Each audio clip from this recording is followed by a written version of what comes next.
Viewers,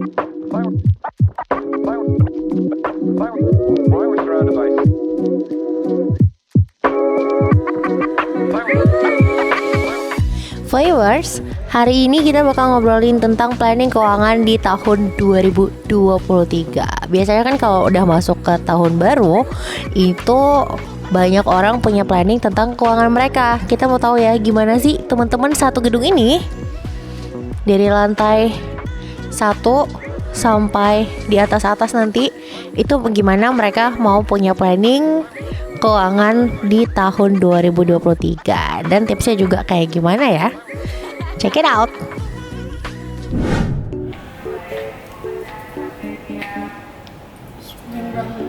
Udah. Pintu rezeki belum kebuka. Iya belum. Jadi pilih mana, yang ini apa yang ini? Tirai 1 apa tirai 2? Gua gak berekam. Oh iya. Tergantung di kantong sih. Atau yang di kantong itu. Ayo, tirai 1 sudah terbuka. Sebelah kanan. Ibu. Let's go.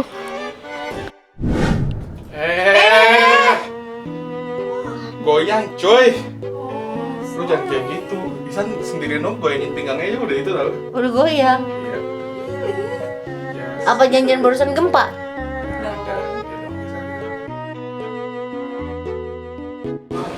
Bawa makanan banget ini. Nggak apa-apa. Mau ngapain Kak? Bener Kak? Jangan Kak. Enggak. Pokoknya nggak boleh nanti masuk kamera, sumpah ntar viral. Alah. Iya. Saya jangan kemana-mana dulu, sini dulu. Kak jangan bercanda Kak. Enggak bercanda. Lantai gue ini lantai horor. Enggak. Gue muncul mukanya di TV. Kenapa berubah? Ya enggak, jangan dulu, enggak. Sumpah Kak, jangan Kak, jangan. Enggak, gue cuma mau nanya. Rencana planning keuangan lo di 2023 gimana? Hancur. Gak ada planning apa-apa. Sumpah. Di awal tahun emang udah bocoran lo? Ah? Udah ini, udah flop. Cuan, jadi ya udah flat aja. Nggak seru ah. Nggak seru kan? Mas Yud, ganggu dikit dong. Aku kesini, hai. Nggak apa-apa, cuma mau nanya aja satu pertanyaan. Mas Yudi, planning keuangan 2023-nya gimana? Keuangan 2000 planning ya? Mantap sih. Nih boleh dong dibagi gimana? Oh mantap. Oh maksudnya tipsnya atau gimana nih? Ya, rencananya mau apa? Mau ada investasi berapa persen atau udah naruh di mana aja? Kayaknya langsung gak enak tuh ayamnya. Ayamnya langsung nggak enak.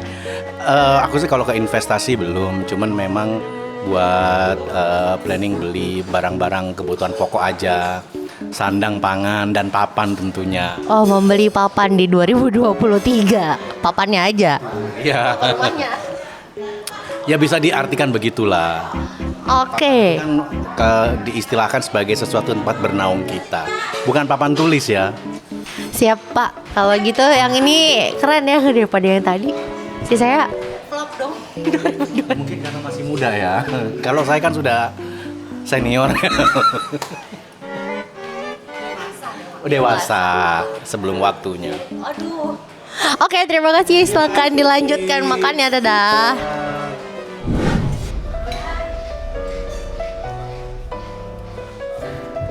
Nungguin keluarnya lama banget. Kalau di sini nggak bisa langsung masuk, soalnya bukan di lantai kita.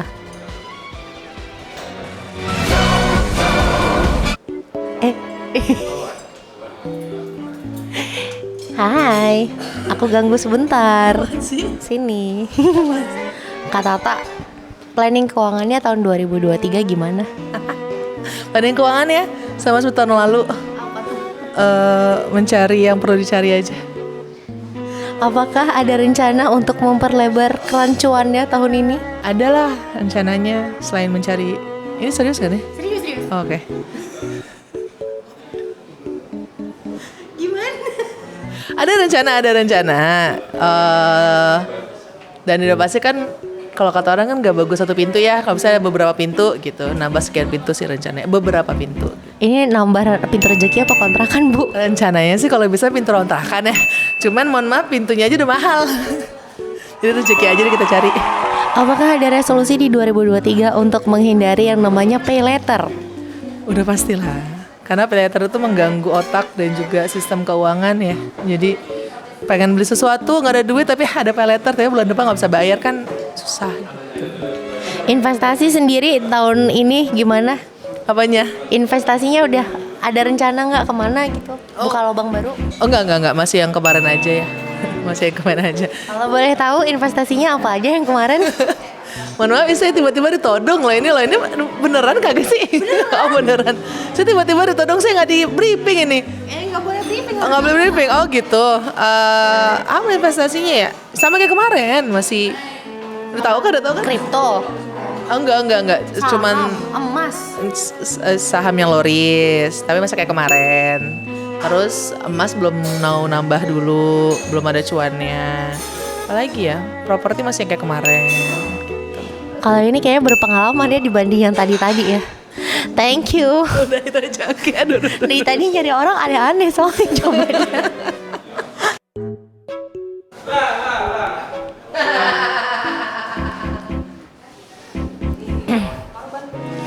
Tar dulu. Enggak, tar dulu. Lihat sini. Rencana keuangan lo 2023 gimana? Hah? Nggak punya rencana. Kenapa gak punya rencana? Ya emang belum ada rencana. Kenapa emang? Jadi nggak ada mau investasi apa gitu atau mungkin setidaknya mengurangi pay later gitu nggak ada juga. Ini sih belajar trading sih. Biar keuanganku ada ininya. Biar semakin kuat itulah. Lihat itu Pak, ngeliatin gue. Oh gitu ya.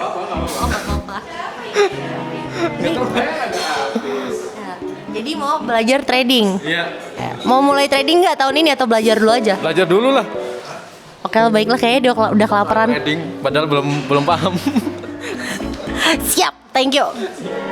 Nah itu yang baru mau belajar, tapi nggak apa-apa kayaknya dia udah kelaparan ya atau mungkin dipanggil bosnya atau ternyata mencet lift. Kok ada Fajar? Sini dong Pak. Sini. Ya. Ini Pak kenalin ini Fajar Sad Boy. Ini Awas. ngapain dulu lu masih tahu dulu? Enggak, gue cuma mau nanya. Ini nggak usah briefing, gue nanya planning keuangan lo 2023 gimana Kak? Lebih terorganisir, lebih terlist apa yang mau dibeli, kebutuhannya biar nggak boros. Apa yang mau dikurang-kurangin nih spendingnya di 2023? Beli kopi itu dikurangin karena ternyata kalau dihitung-hitung per bulannya lumayan. Terus kira-kira nih lo buat ngurangin beli kopi melakukan apa? Bikin di rumah, Beli alatnya? udah beli kebetulan. Jadi lebih irit. Jadi ya itu daripada beli segelas di coffee shop kan jadi mahal. Kalau rencana buat investasi ada nggak 2023? Ada Apa? investasi nabung aja, Nabung aja. Nggak mau bentuk saham gitu, reksadana. Belum belajar sih gue. Ada keinginan belajar nggak? banget karena teman-teman gue udah ada, tadi gue pengen coba. Oke, thank you Fajar Sad Boy. Semoga nggak sedih lagi ya. Iya.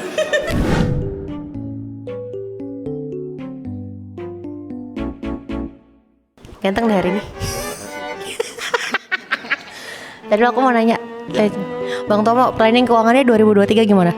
Planning keuangan settle aja udah, paling penting udah itu aja, nggak usah repot-repot gue mah. Settle aja udah. Coba ada banyak banget tahun kemarin. Kenapa banyak cobaan? Iya, lagi ujian aja kali ya. Jadi ya berharap settle lah, kan tahun kelinci air ya, nggak salah ya. Semoga bisa mengalir. Mau diterusin apa enggak? Ini barusan udah lucu nih.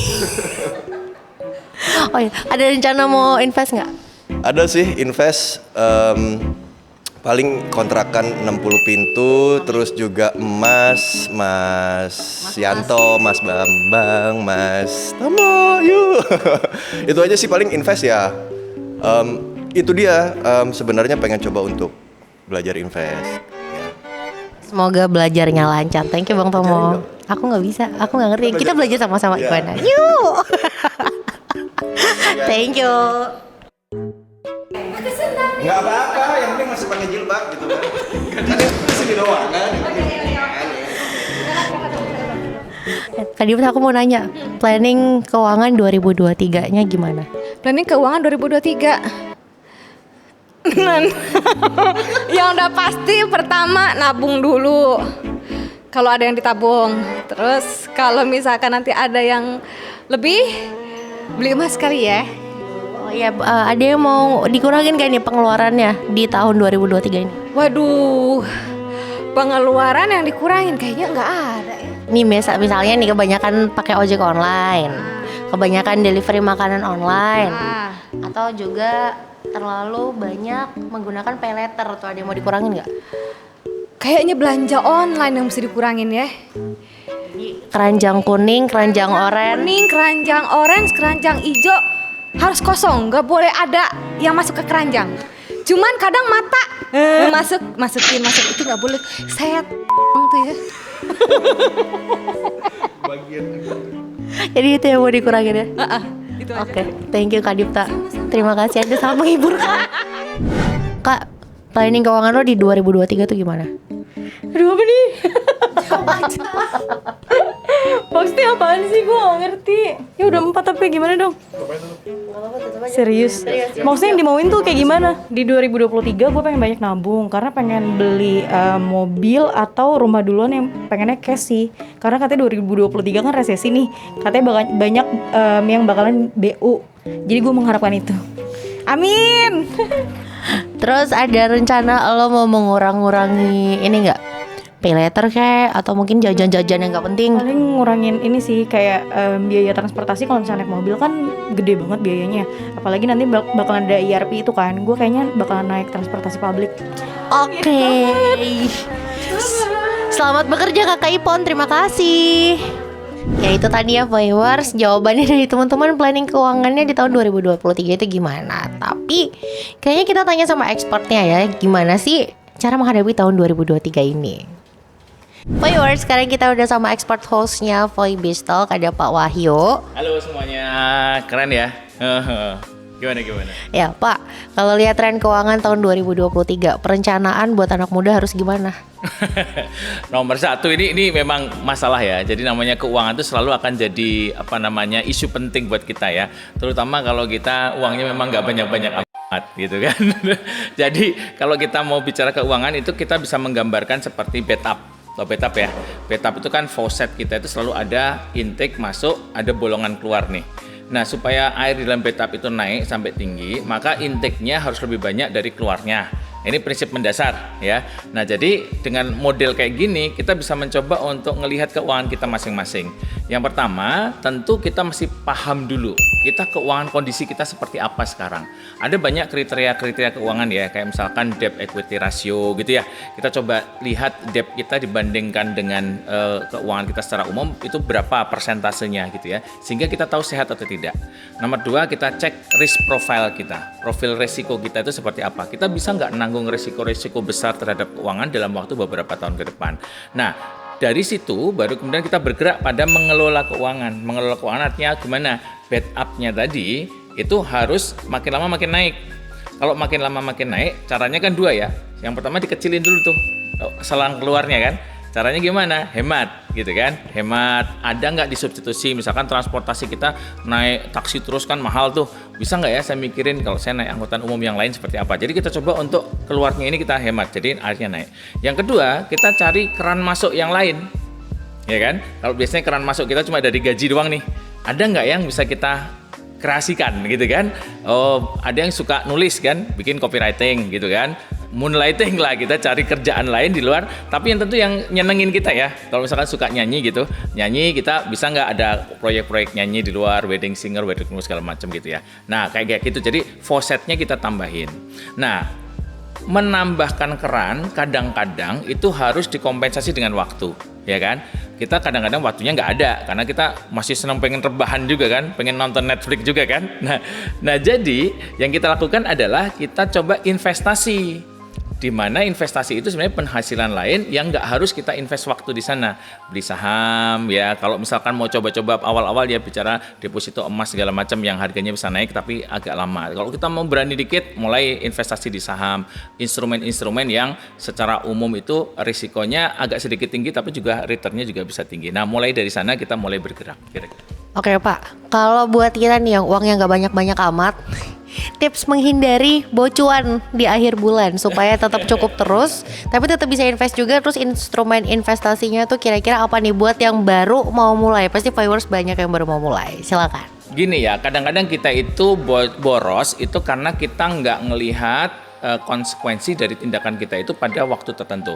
Jadi kita tuh kadang-kadang suka myopia. Myopia itu rabun jauh gitu ya. Nah 1 bulan, udah deh nggak apa-apa deh, gua makan-makan dulu di depan, nanti aku ngirit di akhir bulan. Nah kejadiannya itu nggak bisa gitu. Nah akhirnya yang paling bagus sebenarnya caranya, tips ya adalah 1 bulan itu kita pecah-pecah menjadi fragmen-fragmen. Kan 4 minggu nih. Kalau misalkan kita duitnya berapa sih? Misalkan 5 juta spending kita, 5 juta bagi jadi 4 minggu. 4 minggu misalkan 1 jutaan seminggu, kemudian masih ada 1 juta untuk cadangan segala macam gitu ya. Nah, jadi dari 1 juta seminggu kita potong lagi nih. Kalau sehari jadi berapa? Berarti 1 juta dibagi dalam sehari. Oh, berarti saya nggak boleh mengeluarkan uang selama 1 hari maksimal harus 200.000. Nah, sehingga kemudian kita cek tuh. Nah, cairan supaya apa lagi? Supaya kita nggak bocor banget ya. Di dalam dompet sehari itu 2 gitu misalkan, 2 lembar doang. Aku nggak boleh spending lebih dari ini. Gara-gara pakai kris nih sekarang kan. Ini nih bahaya nih Pak. Bahaya, sebentar tembak. Ini kita ahli nembak kan. Dah tengah bulan udah habis tuh. Nah kadang-kadang seperti itu perlu dibatasin. Nah kalau misalkan Anda pakai dompet digital, kan bisa pakai GoPay, OVO dan sebagainya misalkan gitu ya. Udah masukin aja 200 misalkan 1 juta seminggu. Saya nggak boleh lebih 1 juta seminggu. Kalau Anda bisa kontrol sampai misalkan 500.000, berarti kamu punya 500.000 buat berikutnya kan. Nah itu terus begitu. Lebihnya pakai investasi. Investasi yang paling gampang ada instrumen-instrumen keuangan yang pakai digital. Kalau kamu mau lebih mantap lagi, cari yang sektornya real. Ada teman yang suka bawain nasi uduk dari rumah ke kantor. Kamu kok cuma dikit, boleh nggak kalau aku invest masuk ke nasi udukmu gitu kan? Nah, jadi ada sektor real yang kita gerakkan dari uang kelebihan hasil kita ngirit itu nanti akan bergulir lebih bagus. Kira-kira gitu. Oke, ya itu tipsnya ya dari Pak Wahyu, viewers. Jadi jangan boros, hemat. Intake-nya boleh lebih banyak. Yang penting tetap ya tuh keran pengeluarannya dikecilin. Oke, see you on the next episode. Bye-bye.